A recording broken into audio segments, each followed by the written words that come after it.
Welcome to the Mike Litton Experience Podcast.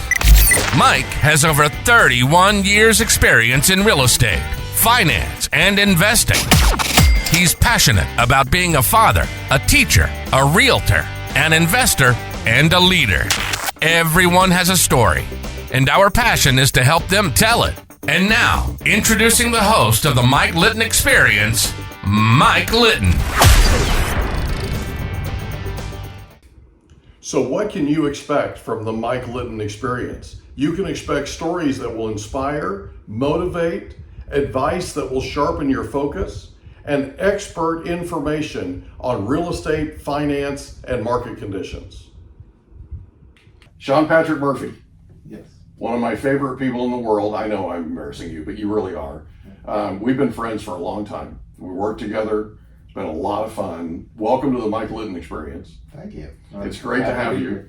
Appreciate you being here, buddy.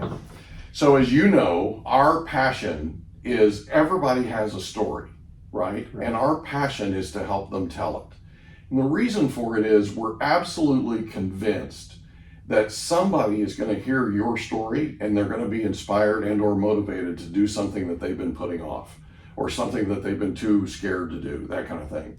And so that's why we do what we do. So with your permission, what we're going to do is have you tell your story from birth, if that's okay, all the way up to today, and then we can talk about what you're doing today, because I want people to know what is happening with eXp Realty and with you and the family and everything, okay? How I got here. Okay, yeah, exactly, right? Yep. So where were you born? I was born in Olympia, Washington. Wow, okay. Yeah, the south end of the Yeah. south side of Seattle. Yeah.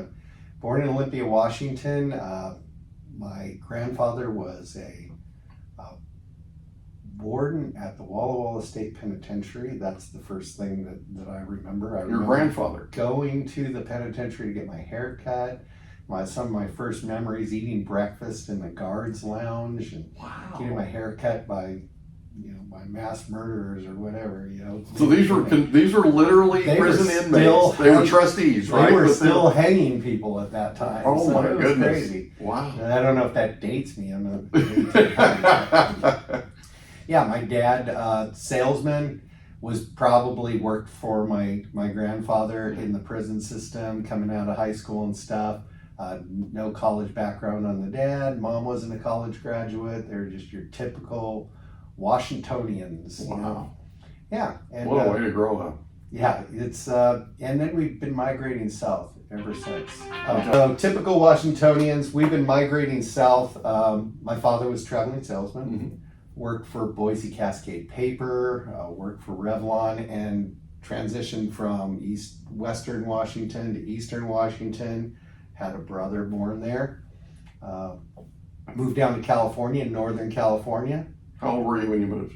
I think I couldn't have been 4 years old. Oh, okay. 4 or 5 years old. I mean, I remember moving down to the Sacramento area and living in not Roseville, but there's a place called Rosemont there. Yeah. So living in Rosemont and little 3-2 rancher homes, and I remember kindergarten, going to school in kindergarten and busing, 3 whole blocks to get there. Wow. Now they don't even have busing. Yeah. But typical, dad was a salesman, mom was a stay-at-home mom, and brother was a terror. So that's awesome. Yeah. And then I think from there we moved to San Ramon, California. Ooh. Yep. San Interesting. Ramon. What a small world. Yeah. So I'm a California tour guide at this point. But I moved to the San Ramon area, grew up, swim team. I took to swimming. Oh. I mean, that was my thing. Love the water.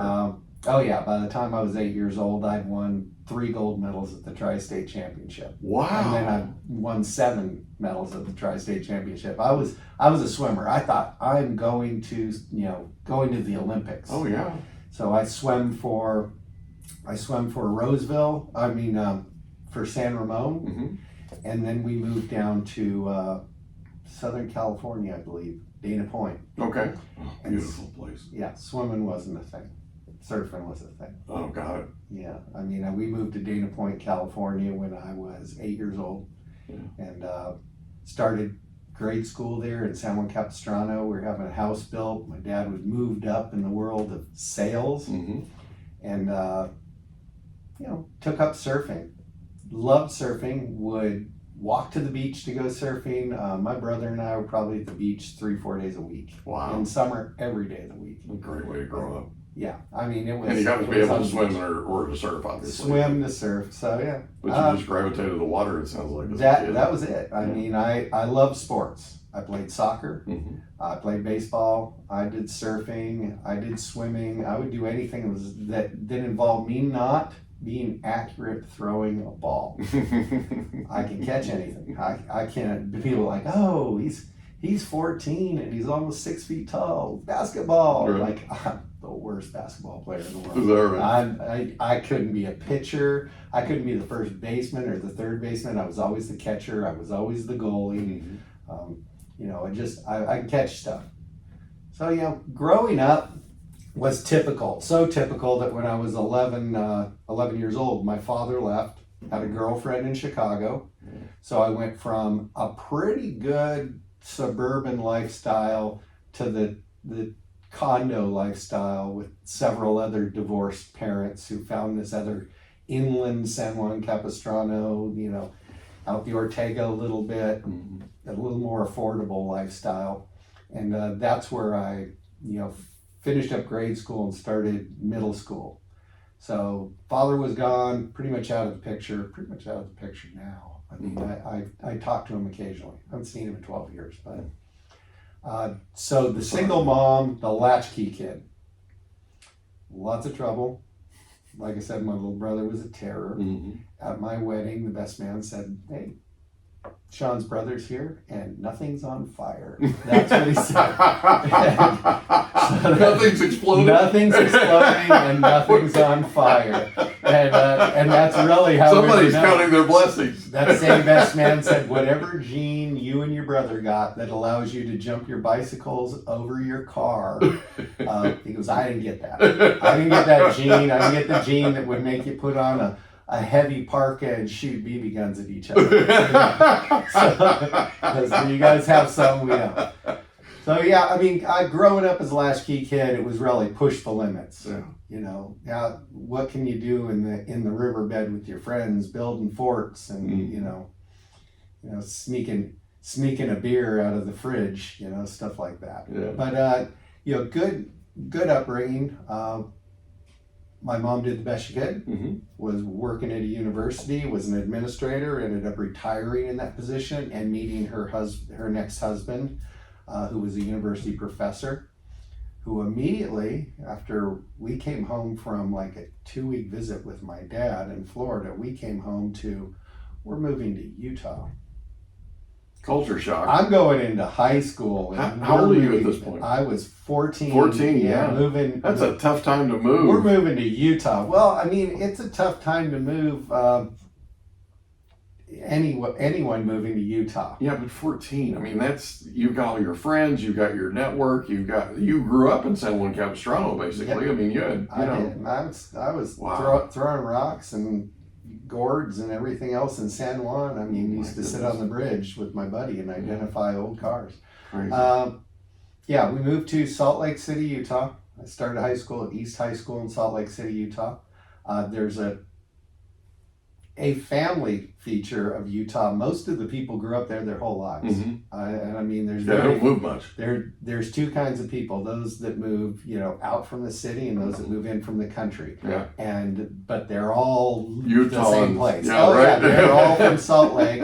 And my high school, everybody in my high school had been together since they were born. Yeah. I mean, I had 3,000 people in my East High School, and everyone had been together in a family or in a religious environment since they were born. Yeah. So, finding new friends, it's like kind of a fish out of water. It was. That lasted for a few years, for a couple of years. We came back to California. My stepfather, they got married there. He came back to California, and we moved to Anaheim Hills, California. Now, how long were you in Utah? I was in Utah for my freshman and sophomore year. Okay, so you're there for 2 years. Okay. Yeah, there for 2 years. We moved back because we were pleading to move back. We loved the skiing. I grew up my whole life skiing. We loved the skiing. We loved the environment. It was just, there was a lot of cold. Yeah. And we missed all of our friends. You know, sure. Everybody's like, oh, my friends. Well, my stepfather, he was from Buffalo, so he didn't have friends in Utah or in California, and he'd made both and kept both. He's very social. So moved back to California, and I think that at 16 years old, I was getting really hard to handle. No. I mean, directionless. Why do I have to go to school? You know, one of the things that was great about Utah is I didn't have anything to do, so I took a lot of extra classes. Yeah. So when I came back my junior year of high school, they're like, you have to take 3 classes. You had built up a bunch of credits. Yeah, I built up a bunch of credits. You got to take 3 classes. My senior year, I think I had to take 1. Wow. I mean, it was really silly. So I worked a lot, but I was becoming hard to handle, a little directionless, going off the rails. You know, there were substances and alcohol and friends that, you know, weren't on the tracks, and I found all those because I had a lot of extra free time. Yeah. You know, so Idle hands, right? idle hands. So my stepfather said something very life-changing for me. Okay. He said, you can get a job full-time when you graduate, or you can go to school and work Wow. when you graduate, or you can go into the military. Guess what all 3 of these have in common? You will not be in this house. Yeah, you will not be here. So in my mind, I'm a problem solver. Evidently, I hadn't thought I was a problem solver at that point. I was just kind of drifting through life as most people. Go to soccer practice, go to swim team, go to baseball. Do what you're supposed to do. Do what you're supposed to do. So I just decided, after watching a presentation on the military, I'm going to be a Navy SEAL. I love it. And I signed up for the military on a delayed entry program when I was 16 years old. Okay.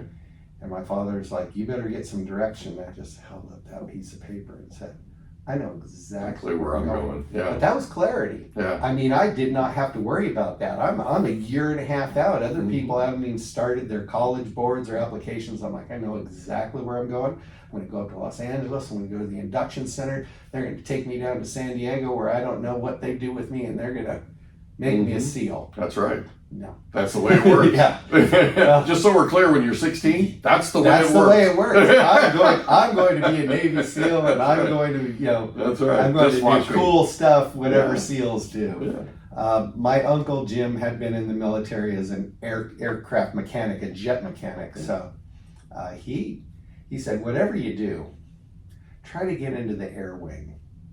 I didn't know why. He goes, because the people that are on the ships, they usually have to start out painting and greasing those ships. Yeah. And he goes, if you're in the air wing, at least, you know, you're not on the ship all the time.